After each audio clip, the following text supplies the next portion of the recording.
എന്തിനാണ് പറയണ ഉസ്താദന്മാർ എന്ത് പറയണ? എന്തിനാ പറയണ? ABCD അറിയാമോ?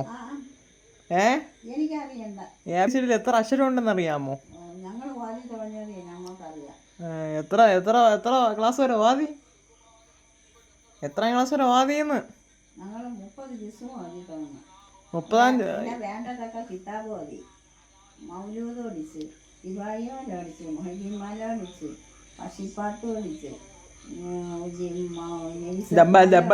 മഞ്ഞക്കുളമാല പഠിച്ച്, എന്തെല്ലാം ഓതണം ഞാൻ ഓതിത്തരാം. 25-ാമത്തെ ആയത്തൊന്ന് ഓതിയാണ്. ഉണ്ടാക്കാനല്ല, ഇപ്പൊ ഓതാൻ പറ്റുമോ? കണ്ടു ഓതാൻ നമുക്ക് അറിയാം, കാണാതെ ഓതണം. എങ്ങേര് ഉസ്താദന്മാരെ ഇയാളെന്നാ വിളിക്കണം.